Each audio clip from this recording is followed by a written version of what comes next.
And we are back here on the pulse. Of course, your comments, questions are welcome via our social media handles.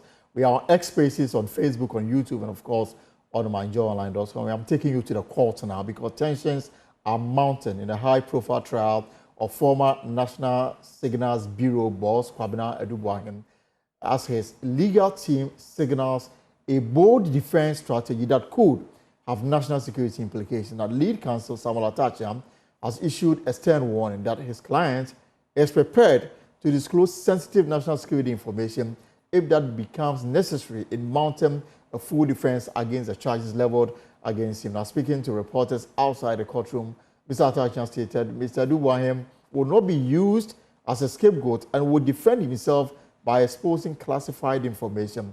The former security chief is currently facing multiple criminal charges, including abuse of office and unauthorized operations whilst in service. We'll hear from him shortly, though. First, my colleague, Latif Duz, joins me in studio to help us appreciate what transpired in court today. So, in the courtroom itself, what happened, Latif? Yeah, so when the case was called, the trial judge... And this is the 49 million Ghana cedis case. 49 million Ghana cedis, the cybersecurity system procurement issue.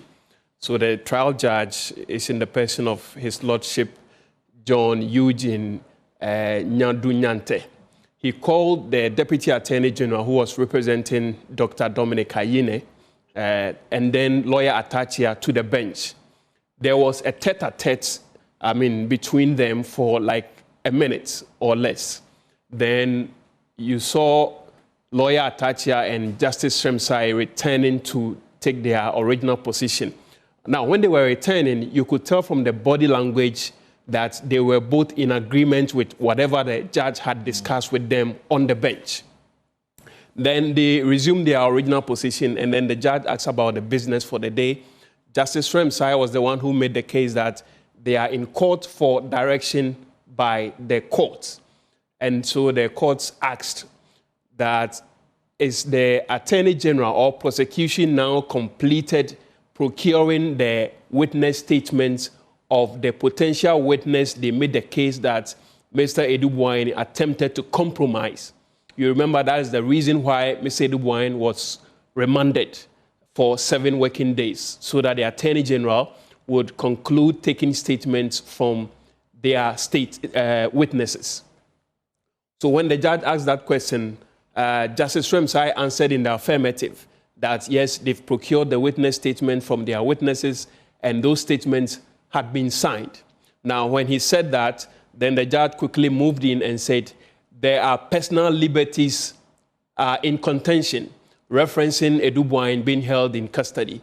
Now, when the judge said that, Justice Shremsai mentioned to the judge that regarding this 49 million Ghana cedis case, Mr. Edubuahin has been granted bail and is on bail. And so he said that to the judge. He said that because the judge had mentioned that personal liberties are in contention, so that he wants an expedited trial. Right. But when he said that, he reiterated that, yes, I want an expedited trial, but that does not suggest that we will compromise the trial in itself.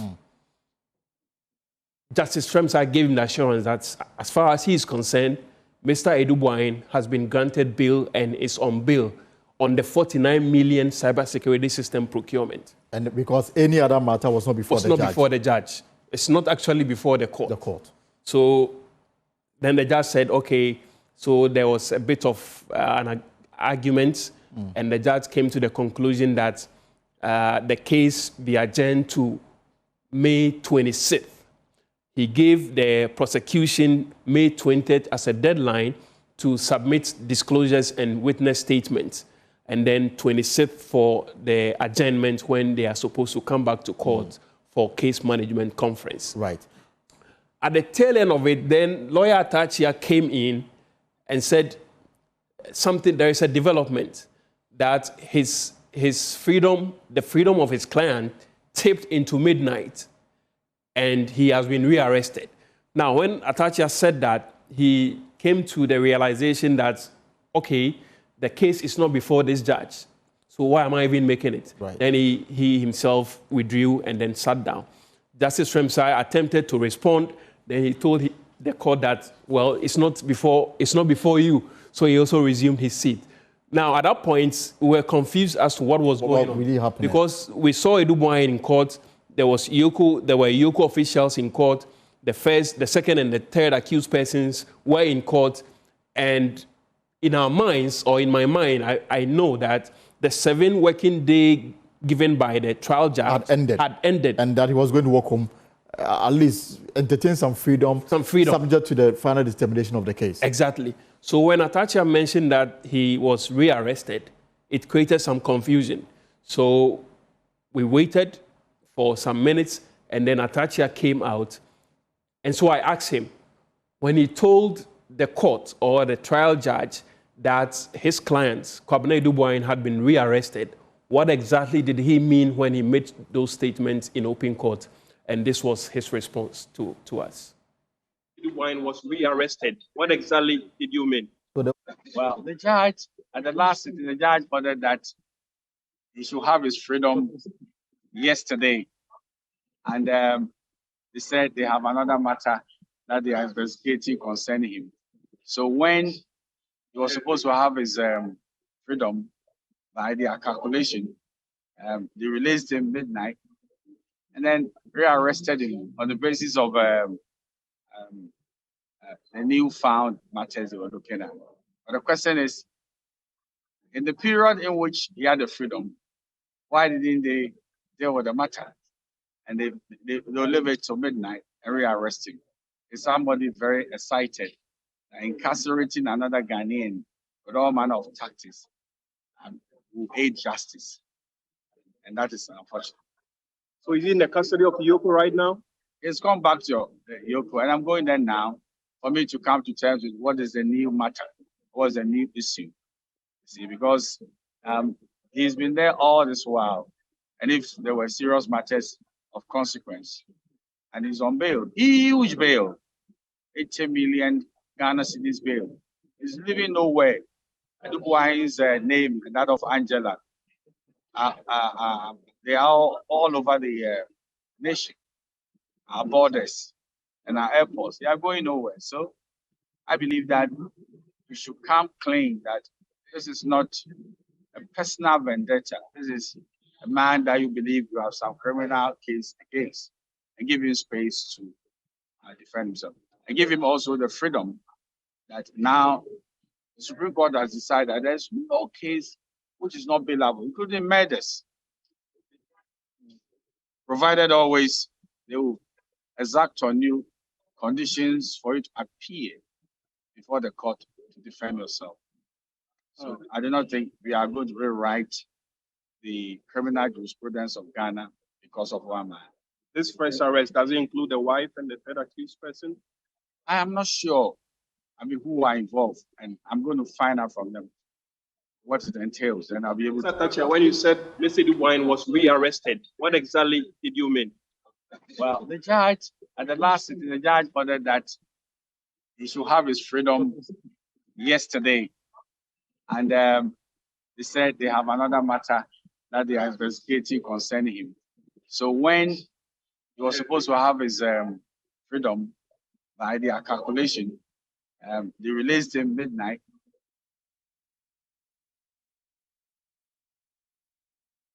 National Security Coordinator, in which he was trying to let him know that where he is, national security matters are being raised. And he should come to terms with it. That's what he was trying to do. He was not saying that he's afraid to defend himself, but he's saying that they are pushing him in areas of national security. And when pushed to come to shove, he has to defend himself. And somebody will turn around and why is a national security intelligence officer trying to bring into the public domain national security matters when he's sworn an oath? So you swear an oath, the national security will not come to your aid, so you go to jail. That will be unfortunate. It will be a tragedy that cannot be calculated. So that was the intent of the letter. The letter was not supposed to come to the public domain. He wrote to the coordinator, the successor national security coordinator, to look into the matters which, unfortunately, Attorney General and Yoko are pushing. Are they pushing national security matters in the public domain? And if he should respond to those matters, are they not going to turn around that he has breached his oath of secrecy and the rest of them? You can't slap a man twice. It's unfair.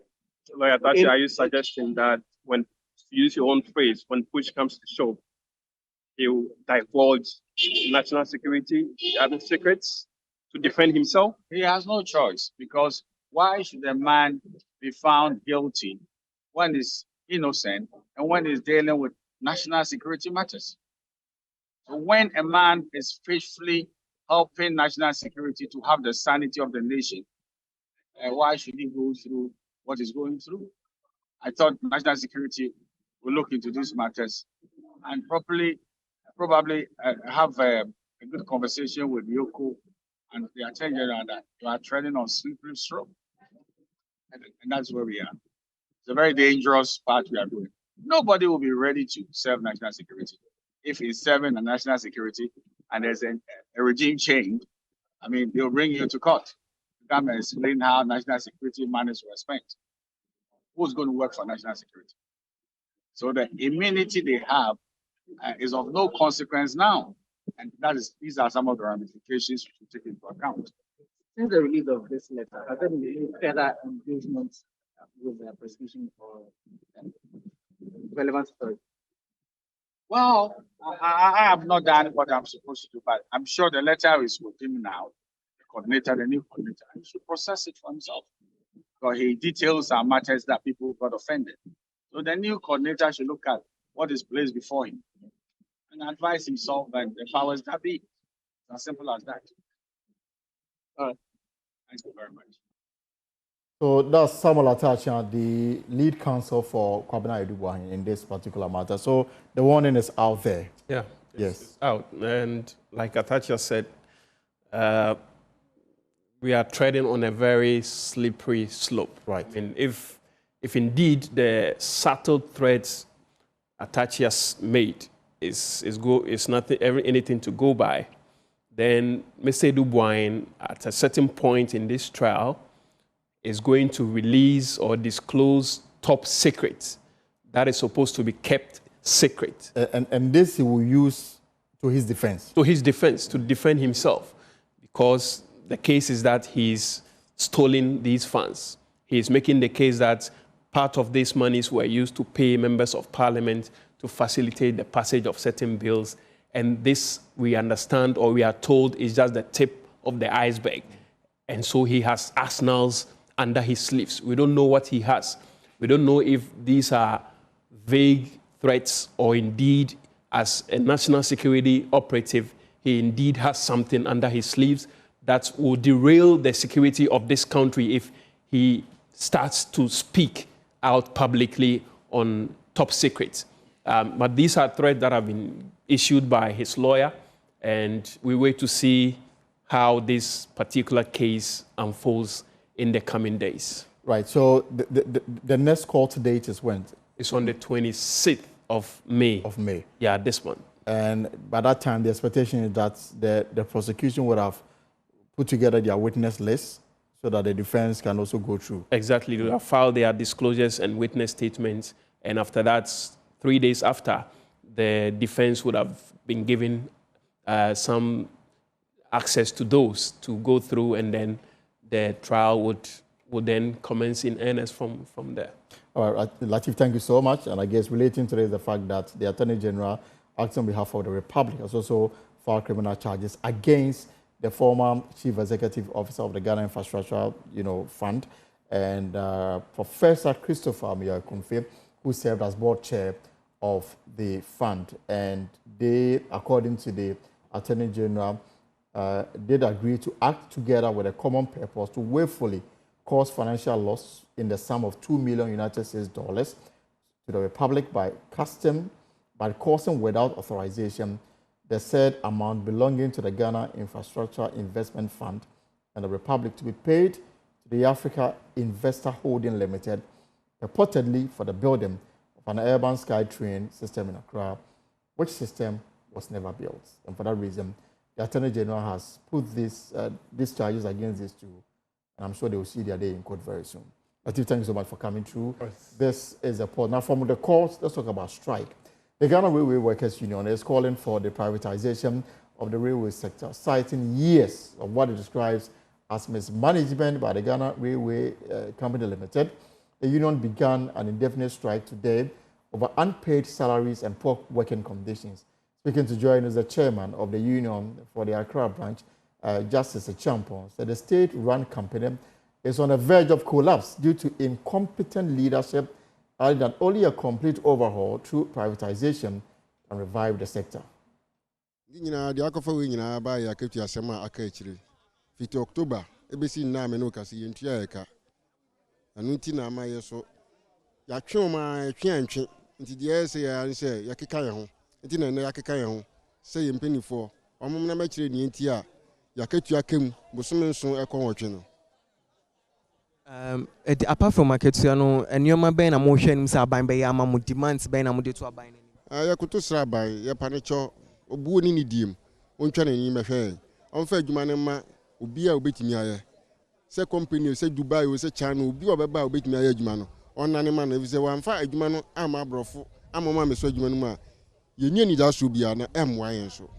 Is it privatization? Say the bro ni can privatization. Privatization. Jimfree aban sem ankran no mo me adwuma no se rainwe adwuma na so pa ya kase ya kan fiti nkran kosi kumase kwata krade takrade ekọ eba besi kutuku eba no ye central line and you takradi to awaso takradi to suta ni nyina erewe adwuma so nti no ontutu na basane asre onchechema obia because omba no mbe ya do man mu ya omfa nko omoye na eyi a oman mu ana da nchirima mbe ya adwuma ya. Well, the workers this morning began a sit-down strike, disrupting services on the Accra-Tema railway line, leaving passengers stranded. Now, they say the strike will continue until their 7 months of unpaid salaries are fully paid. We are not hearing anything better. What we were told was the previous government is gone. They left 3 months unpaid salary. So we started demanding it just after the new year. And we were told they are expecting the new minister for them to engage him. We waited. The minister was appointed, went through vetting process, confirmed by Parliament as the sector minister. So for now, we are telling our management to go there and negotiate things with him. We were told they have been there, and then from ministry and head count was organized by the ministry, for which that was last month. And we know we were told that just after the head count, we will be paid. And then 13 days of this month, nothing is being heard from management. And we don't know what is going on. So we wanted to know why we haven't been paid and when are we going to be paid. So that is why you see the workers here. Yourself, how are you coping without salary for 7 months? How are you coping? Very, very bad. For me, it's my wife who controls the house now. I've now become the woman, and my wife is now the man. Because a woman, Massa, papa. It's a air no notion. It's a web school. School will be. Most of them are private school. It's a resource of kitchen. A 2 months or yeah, I done school last year. But because of Akatona 120, into my member school, Obi Yale common 20 cities or Boko to Mpakun Wewu. Last 2 weeks, we were 20 cities now for to do Wewu. And Tabadin and painful water yan. Into young management, no, the Wambla, Wamaka Bibin Chen. I had them there 10 on Yade, obey Juma. So what can catch a phone to a compare, Yepe, because young Juma, no one sees him. And Yama Abanasun today, young painful, young to me 1 year maybe. It's Yano washing a buffoo because young to me, 8 months. Young to me, so we be school. So one boy school cry, one can say 8 months, say echo in for borrowing. Can you go all the time for borrowing? No. And see, young brother there, management, what ban would trace scan my hand. Say if government is not for scanning by ya, then what my yesterday government on for scanning by. Into the want to Montreal. So until them that you better na through there, Yen Sabaka, Yen salary, 7 months arrest, no, Yen Sabaka. Also, that's the situation at the railway company. They started this morning, and they say that they will continue until their 7 months salaries. Now, according to the minister responsible, he says when we reach out to their meeting, and then to find ways to address the concerns of the worker. Now, let's talk about a Joy News project. Now, at Kopaliga Basic School, children do not just learn, they suffer for it. They kneel, squat, and lie on bare floor just to make noise. Some endure, others give up and head for Galamsey side. Now, in our crumbling start, Emmanuel Given reports on a school losing its fight to keep children in class.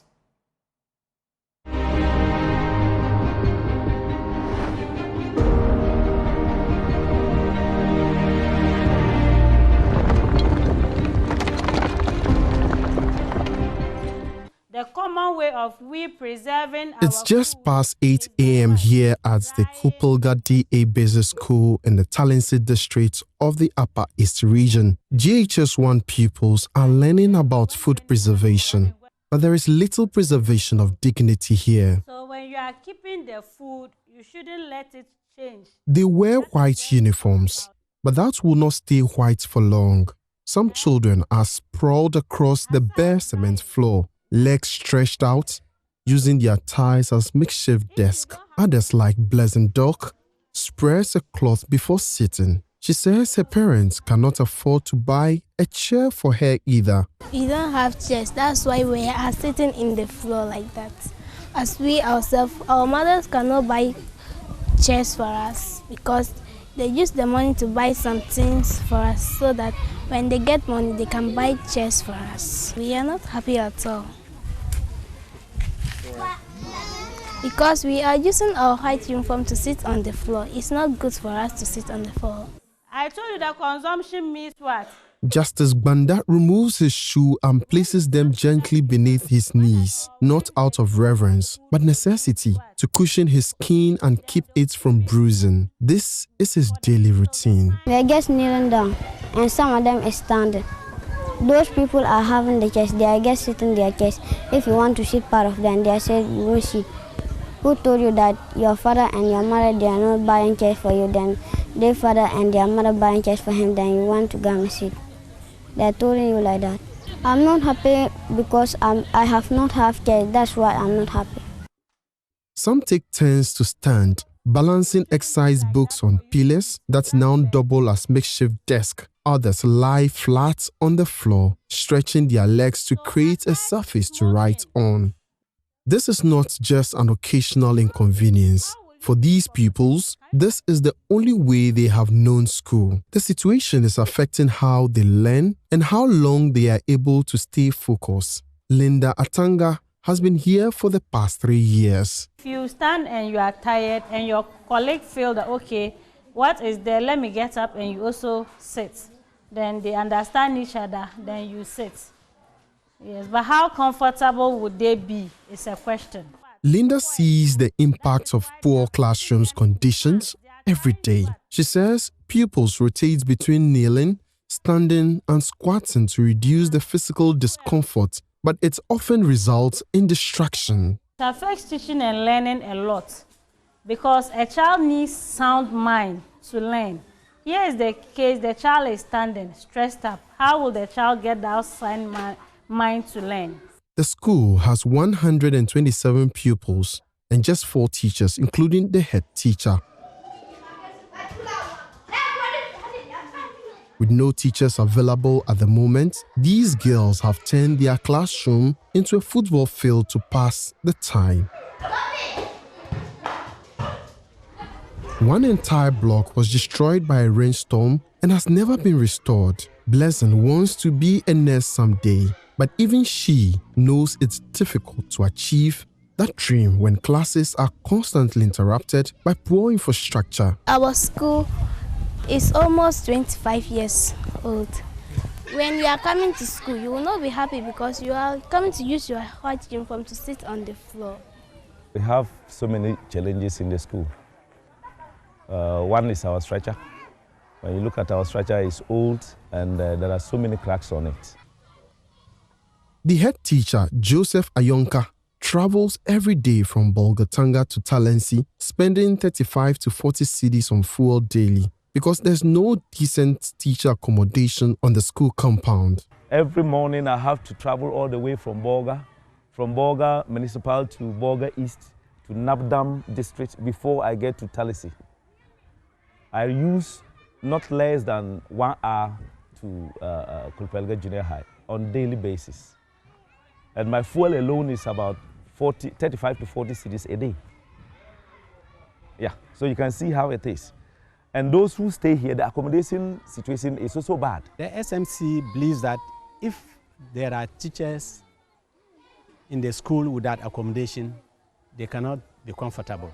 So if teachers are posted and they get a comfortable place to sleep, sure, they'll stay back. And of course, before we go, Abuakwa South constituency is set to become a major hub for creative art in Africa. As a Member of Parliament, Dr. Kingsley Agyeman partners with the United States Creative to establish one of the continent's largest film academies in the constituency. The ambitious project aimed at transforming the local economy through arts and culture is being spearheaded by the MP for the area, Dr. Kingsley Agyeman, in strategic collaboration with two of Hollywood's best, Dr. Marie Lamel and Dr. Rashid Hassan of Black Panthers fame. Now, there is more in the following report. The delegation's visit to the constituency included a tour of the prestigious Ofrepening Palace, led by the MP for Abuakwa South constituency, Dr. Kingsley Agyeman, where they immersed themselves in the rich culture and traditions of Achim Abuakwa. The visit was not only symbolic but strategic, aimed at reconnecting diasporans with their roots while exploring partnerships in the creative art space, aimed at unlocking opportunities for Ghanaian youth in the Abuakwa South constituency. Dr. Marie Lamel expressed a strong commitment to supporting the creative arts sector in Ghana. Basically is to be here for the people, to support the king in all of his missions and endeavors, but to actually create a space where we can show the world how important this part of Ghana is and how beautiful it is for so many things, especially filming projects, master classes, teaching the village and those that are interested in learning more about different industries and being a creator, and to tell the stories, tell all the history and the stories that we are missing from our history books. While pledging his full support for the upcoming initiative, Dr. Hassan Rashid described their visit as a deeply emotional and cultural reconnection. He urged other members of the African diaspora to return and contribute, emphasizing the immense potential in communities like Abuakwa South constituency. The actor in me, the philanthropist in me, the humanitarian in me uses the movie and the entertainment industry to be able to tell the story. And this is a story that it honestly it feels like a dream. This is real Wakanda. We're looking at the real Wakanda. This is not fictionary. This is not make believe. We're living right in it, and we're here. I mean, everything you read about in books, everything you see in movies, this is real. It's nothing made up. And to be able to bring that impact and get more people involved, to be able to see the resources here and what we can do to really help the people, this is a different magnitude. This is a different magnitude. I mean, there's so many people that would enjoy trying to bring something here to create a much bigger picture than the world actually sees. Because right now, a lot of people are blind, and we need to open their eyes.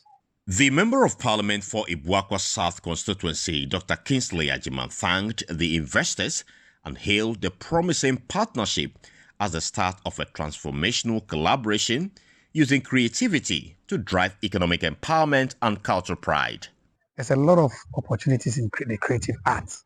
And to have my partners here, Hassan and Maria, who are well acclaimed, globally respected people in the movie or the creative art industry, What they intend building here is something that's going to be very great for the whole of Ghana and for that matter, the sub-region. So the constituency is opened up. We are ready to support anything that they intend doing here, which has the potential of unearthing talent, bringing about creativity, and at the same time creating very good and rewarding jobs for our people here. So Buakwa South is rising, and we are rising with the right people. When established, the project will become one of the largest film academies on the continent. For Joy News, Carlos Caloni, Chibi.